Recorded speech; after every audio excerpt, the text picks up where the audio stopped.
Every knock on the door used to feel like purpose, proof that I mattered, that I was needed. But lately it feels different. Every "can you help me" steals a little more quiet from my day. I still want to be kind, but I'm starting to wonder, at what cost? This is a story about learning that love doesn't mean endless access, and that closing the door doesn't make you cold. Sometimes, it's how you finally come home to yourself. The knock came just as I was about to sit down. It wasn't loud, just that polite, expectant rhythm that says you'll answer, right? It might have been my neighbor needing sugar or another work ping on my phone. Either way, my stomach tightened. Lately, every sound feels like a request.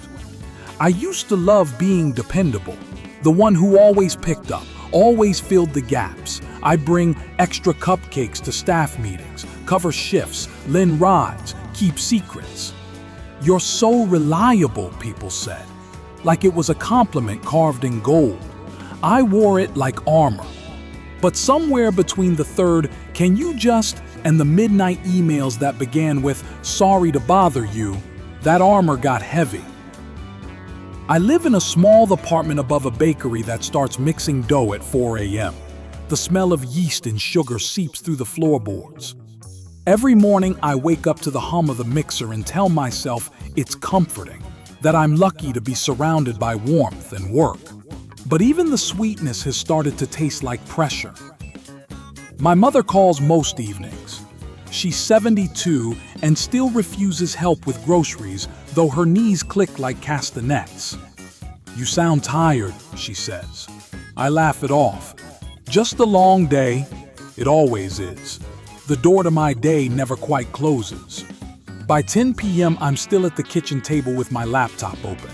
The mug beside me has gone cold twice. I scroll through messages, reminders, requests, question marks, and feel that familiar tug.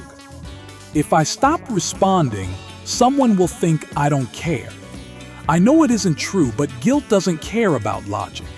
One night, I finally slide my phone face down and listen. The apartment hums with refrigerator buzz. The faraway whoosh of cars on the wet street. The air conditioner clicks off, and for the first time all week, there's silence. It's so unfamiliar I almost reach for the phone again, just to feel it. But I don't. I sit there, palms flat on the table, watching the candle flicker beside the sink. The door to my apartment is closed, but I imagine someone standing outside, waiting for me to open it. That picture, someone always waiting, makes my shoulders drop. Machiavelli wrote that a wise leader needs both courage and cunning, the lion and the fox. For years, I thought being good meant being endlessly open, endlessly kind. Now I'm starting to think goodness needs a gate. Maybe wisdom is knowing when to lock it. The guilt feels immediate. Who do you think you are? Drawing lines. You're not a queen, you're just helpful. But underneath that guilt, there's something else. Relief. A quiet pulse of peace. A whisper that says, you're allowed to rest. I make tea. The kettle hisses softly and I watch the steam rise. The smell of chamomile fills the small room, sweet and grassy. I breathe deeper than I have all day. My mug is warm again, and for a few minutes, I don't move. Online, there's a viral sound going around. Boundaries are where I end and you begin. I saw it on TikTok last week. Someone overlaying the line on a video of ocean waves folding into sand. At the time, I scrolled past it. Tonight, it floats back like a song half remembered. I think about my door again. The chipped paint, the brass knob slightly loose. It's ordinary, nothing special, but it's mine. Behind it are my shoes lined by the mat, my mother's old quilt on the couch, the photo of my dad smiling at a barbecue 20 years ago. Every mark of my life exists behind that door. And still, I've been leaving it open for everyone else to walk through whenever they please. Maybe that's why I'm tired in a way sleep can't fix. Maybe kindness without boundaries isn't kindness at all. When I was a kid, my father used to say, locks don't mean you don't trust people. They mean you value what's inside. He said it about the car, the shed, the pantry, never about himself. I wonder what it would have meant if he had. I sip my tea and glance at the door again. For once, I don't imagine who might knock. I imagine who I might let in. On purpose, with intention. I imagine opening it because I want to, not because I should. The clock ticks past 11. The bakery below is quiet now, the scent of sugar fading. I turn off the light and whisper into the stillness, just to hear it out loud. I'm allowed to rest. The words feel strange, like trying on clothes that actually fit. I stand there in the dark, half laughing, half teary. It's small, but it's something, a beginning. Tomorrow, someone will probably knock again. But tonight, the door stays closed. The first time I said no, it was barely a whisper. A coworker asked if I could just handle a last-minute event on Saturday. My mouth moved before my brain caught up. I'm sorry, I can't this weekend. The silence that followed felt heavier than the request itself. She smiled, polite, tight. Oh, okay, I just thought you'd want to help. That line stung more than I expected. Want to help. As if my worth lived in that yes. All afternoon I replayed it. I told myself she probably didn't mean anything by it, but guilt doesn't care about logic. It loops like background music you can't shut off. That night I couldn't sleep. My phone kept lighting up. Messages, reminders, little digital taps on the door. I turned it face down, but the glow still leaked through the cracks of my mind. I thought about Machiavelli's warning. A ruler without guardrails loses respect, not love, but weight. It sounded harsh at first, but maybe he wasn't talking about politics. Maybe he meant energy, influence, the quiet gravity of being taken seriously. Monday morning, I walked into work and watched the usual dance. People trading smiles while swallowing sighs. One friend whispered, "If I don't take this shift, they'll think I'm not a team player." Another said, "I just need to push through this quarter. Then I'll rest." We all nodded like it made sense, but none of us looked rested. Later that week, I met with 4 people whose stories echoed mine in different keys. 1. The designer. Jenna's 26, a freelance illustrator juggling 5 clients. She told me she hasn't taken a weekend off in months because every job feels like a test. If I stop replying for a day, they'll hire someone else. Her laptop sits beside her bed like a pet that never sleeps. 2. The nurse. Maria works nights at the hospital. She laughed when I mentioned boundaries. "Honey, I don't even have boundaries with my own bladder." Between patients, she scrolls Instagram reels about self-care routines and shakes her head. They don't make those for people who don't get breaks. 3. The warehouse worker. Earl's 61, close to retirement. He told me he used to cover every extra shift because that's what men do, provide. His knees hurt, his hands shake, but he still says yes when his boss asks. "If I stop, I'll feel useless." His voice cracked a little when he said it. 4. The stay-at-home dad. Tom quit his job to raise his kids when his wife's career took off. He makes lunches, cleans, and runs carpools, but the neighborhood moms still treat him like a visitor in his own role. If I say I'm tired, people look at me like I don't have the right. Different lives, same exhaustion. Different doors, same knocking. That article said Americans now spend more hours answering messages than eating meals. Reading it felt like looking into a mirror. A week later, my mother called again. I almost didn't pick up, then guilt won. She asked if I'd come fix her Wi-Fi. Again, it wasn't urgent. It never is. I love her, truly. But driving across town every night has become a habit built on worry, not need. After hanging up, I looked at my door and whispered the question that had been waiting under all the noise. If I don't change now, I will lose myself. The words came out rough, real. I stared at my reflection in the microwave door, the dark glass showing my own tired eyes. The symbol hit me then. The door isn't just about keeping others out. It's also about seeing myself clearly on the other side. One afternoon, I sat in the community center's break room scrolling TikTok, half numb. A video popped up, a therapist saying, "Guilt is just the brain's alarm when you start honoring yourself." I replayed it 3 times. Guilt as an alarm, not a verdict. That idea stayed with me. Later that day, our supervisor sent a group email asking for volunteers to plan the holiday event. My fingers hovered over the keyboard. My old instinct, be useful. But my new voice, quiet but steady, said, "Not this time." I didn't reply, and for hours, my chest ached with guilt. By evening, I realized no one noticed. The world didn't collapse. That night, I sat at the kitchen table with my tea again. The scent of chamomile rose around me. Outside, rain tapped gently against the window, like polite knocking. I imagined the door between me and the world, imagined locking it, not to shut people out, but to remind myself I exist beyond what I give.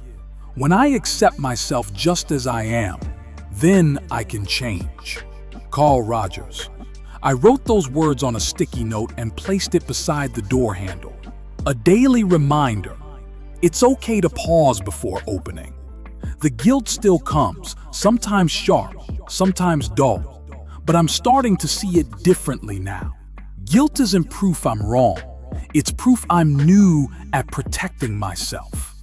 Tomorrow will bring new knocks, but tonight, I'll keep the door closed a little longer. Sunday morning starts slow. No alarms, no meetings, just sunlight slipping through the blinds like a secret I'd forgotten how to keep. I stand barefoot in the kitchen, waiting for the kettle to sing. The air smells like toast and soap and something else. Peace, maybe.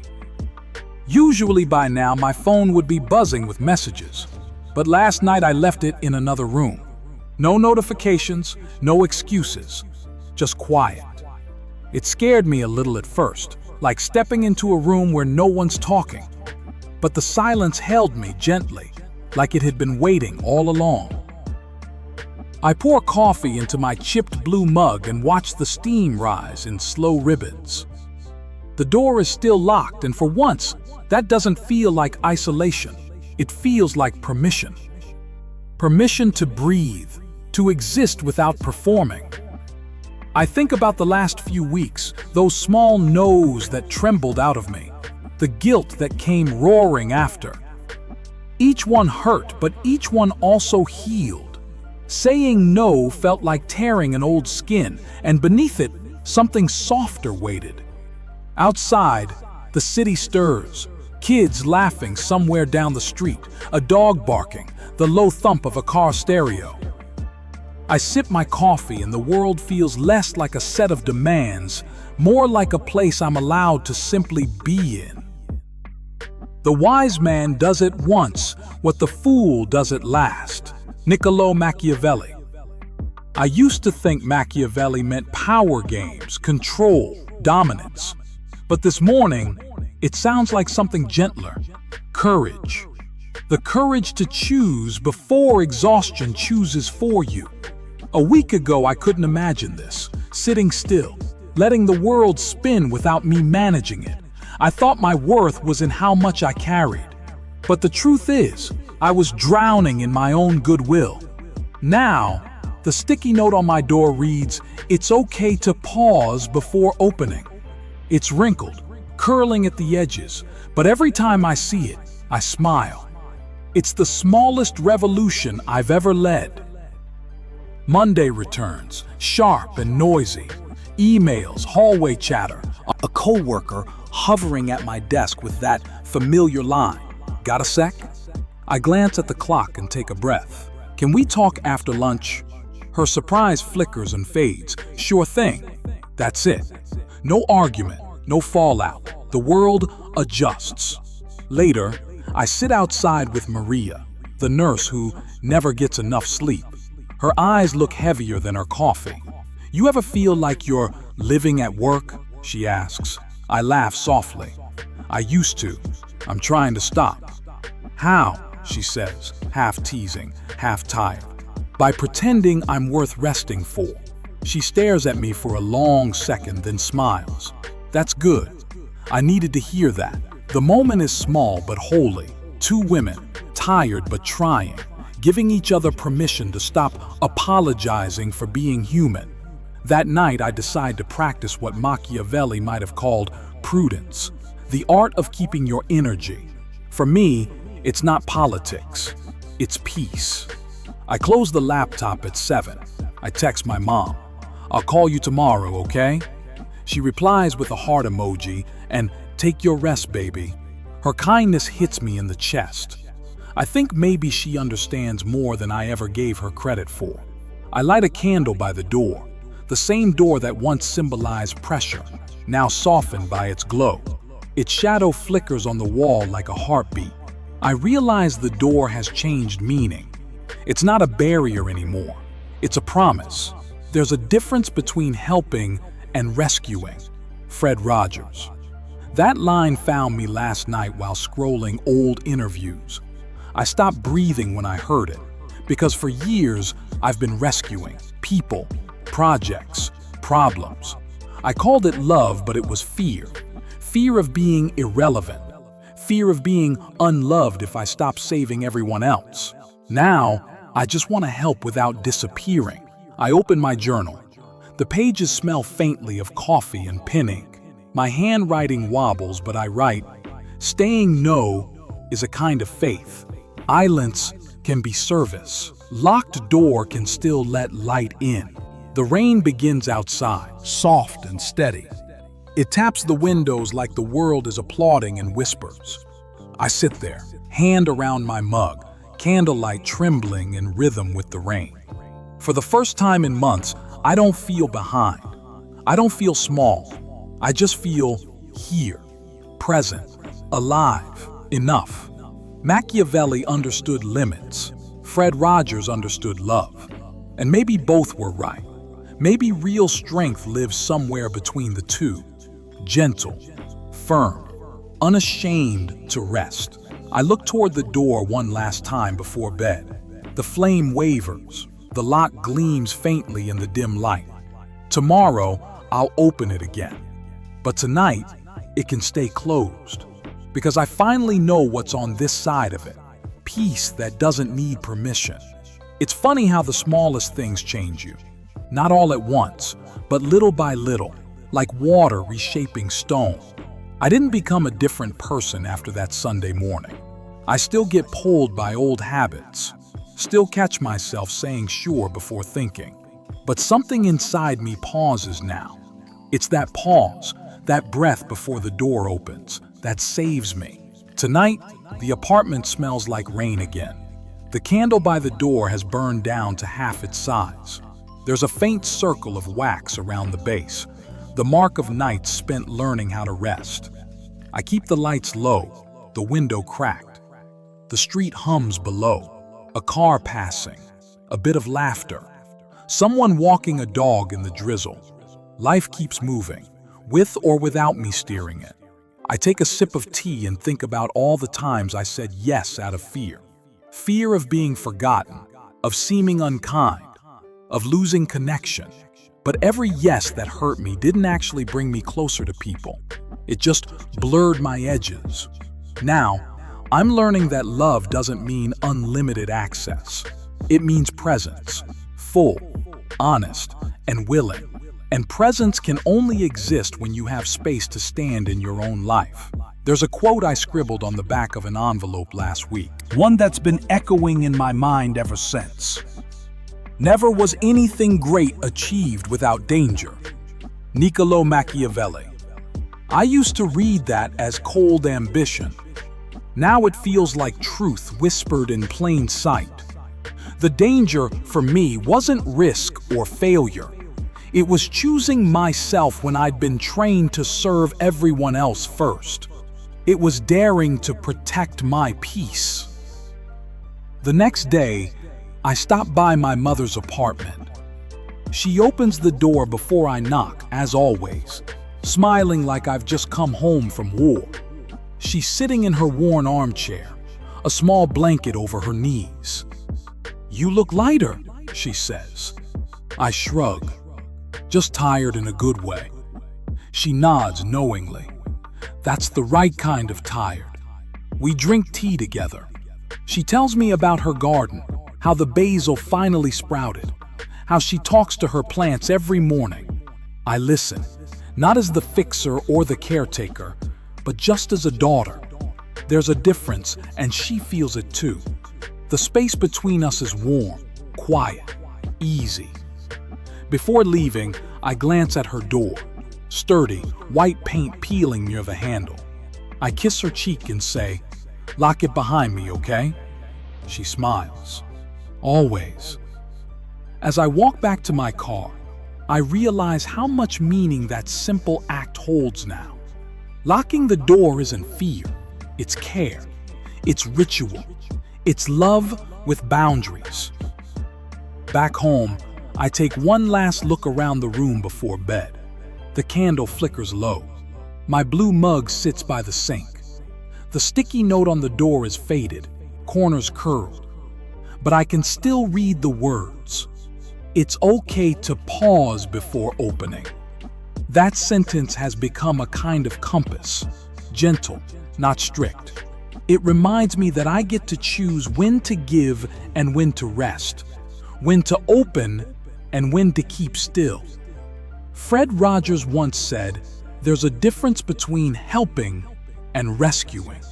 I think about that a lot lately. Helping is love. Rescuing is fear wearing love's face. I used to rescue everyone, thinking it made me good. But real goodness, I've learned, has a spine. It stands tall without shouting. It opens the door, but not all the way. And that door, my symbol, my teacher, has changed shape again. It's no longer the line between welcome and overwhelm. It's the threshold between survival and peace. Every time I reach for that handle, I ask myself quietly, is this love or obligation? That question has saved me more times than I can count. I've started telling friends about this, and it surprises me how many whisper, "Me too." We laugh about it, how saying no feels like breaking a law no one wrote down. One of them said, "I thought boundaries meant walls." I told her, "No, they're just doors with locks that work." She laughed, but then she cried a little. I understood why. Because for so many of us, kindness has been our armor, and no one ever taught us how to take it off without feeling naked. Here's what stayed with me. You don't lose people by resting. You lose people who only loved your usefulness. And maybe that's not loss. Maybe that's clarity. Try this tonight. Before you go to bed, stand by your own door, real or imagined, and picture closing it. Not to shut the world out, but to bless what's inside. Whisper something small, something just for you. Then lock it, not in fear, but in peace. Tomorrow, open it again. Let the world in slowly. Let kindness come through, steady, measured, whole. Because you too deserve a life that feels safe inside its own door.